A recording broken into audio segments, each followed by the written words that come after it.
দুলো সে হলো একটা কুলাঙ্গার। কেন কুলাঙ্গার বললাম তাকে? আমি অনেকদিন আমার মানে সহ্য ক্ষমতার বাইরে চলে গেছে এই বালক নেতাকে নিয়ে। সে সুপ্রিম কোর্টে জামিনের জন্য এসেছিল, আপনারা জানেন বোধহয়। একজনের স্ত্রীকে হাসপাতালের সামনে একজন স্ত্রীকে সঙ্গে পরকীয়া প্রেম করত। পরবর্তী পর্যায়ে সেও আমার সুপ্রিম কোর্টের লয়ার, সে যে হাতে নাতে পাইছে তার গাড়িতে হাতে নাতে পেয়েছে, ধরছে, তাকে ওখানে রাস্তা ফেলে পিটেছে, তার সব কাপড় খুলে ফেলছে। আপনারা জানেন অনেকেই এই কায়সার কামালের। পরবর্তী পর্যায়ে আমরা চেষ্টা করছিলাম যে সে লয়ারকে বানাতে, যে তুমি মামলা করো না, কিন্তু মামলা করছে, মামলা সে গ্রেপ্তার হলো। এই যে কোন থানা জানি, কলাবাগান থানায় ছিল, এবং তার জামিনের জন্য গেলো।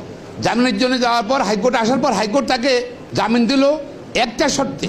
সেটা হলো সে জেল থেকে বের হওয়ার পরে সে আন্ডারটেকিং দিতে হবে, স্ট্যাম্পের উপর আন্ডারটেকিং দিতে হবে। জেল থেকে বের হওয়ার পরে ওই মহিলার কাছে যাইতে পারবে না, ওই লোকের ওই লয়ার স্ত্রীর কাছে যেতে পারবে না। উনি সে আন্ডারটেকিংটা দিয়েছেন। এই আন্ডারটেকিং সেখানে আপনার কপি দিয়েছি, দেখবেন। যেই লোক এত নৈতিক স্খলন, আর চুরি করে বেটা, চুরি ধরা বড় স্কেল লেগে নাকি মারি কাজ স্কেল লেগে, সেই লোক কিভাবে নেতা হয়?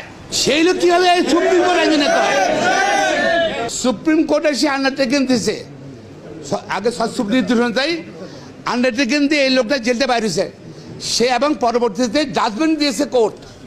জাজমেন্টটা এখানে লেখা আছে, সেখানে স্বীকার করেছে মরম খন্দকার মাহবুব হোসেন সাহেব। সে বলছে উনি তার পক্ষে দোষ স্বীকার করেছে, অপরাধ করেছে, ক্ষমা করে দেন, আন্ডারটেকিং রাজি আছে সে। যে লোক আত্মস্বীকৃত অপরাধী, এবং এই জাজমেন্টটা আছে আপনার পাশে দেখেন, সেই লোক কি হবে? আইনজীবীদের নেতা না, নৈতিক স্খলন জড়িত কারণে সে সুপ্রিম আইনজীবীদের সদস্য তার থাকে। আমি বলি, সে সুপ্রিম কোর্টের সে যে আন্ডারটেকিং দিয়েছিল সেটা সে লঙ্ঘন করেছে। পরবর্তী পর্যায়ে কয়েক মাস পরে আবার সে আইনজীবীর স্ত্রীর সঙ্গে যোগাযোগ রাখছে।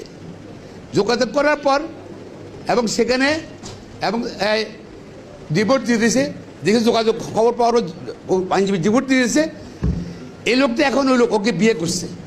এই যে যেখানে সুপ্রিম কোর্ট নির্দেশ আছে সে কাছে যাইতে পারবে না, নাকি ফ্যামিলি ইন্টারভিউ করতে পারবে না, সেখানে এখন সে তাকে বিয়ে করছে, আবার কাবিন করে নেই, আবার 7 মাসের বাচ্চা আছে এটার মধ্যে। এই যে তার নৈতিক স্খলন। এছাড়াও এখন তার ওই যে অভিযোগটা বার কাউন্সিলে আছে, সেটা চার্জ ফ্রেম হয়ে গেছে। তার বিরুদ্ধে অভিযোগ, এই যে মানে মহিলাকে উত্তেজিত করা, উত্তেজিত করা, পরক, এইসব এই অভিযোগের বিরুদ্ধে তার বিরুদ্ধে চার্জ ফ্রেম হয়ে গেছে সুপ্রিম কোর্টে, ইয়াতে বার কাউন্সিলে। এখন চার্জ ফ্রেম করা মানে প্রায় পেয়েছে, অভিযোগটা প্রমাণিত আর স্বীকার করছে।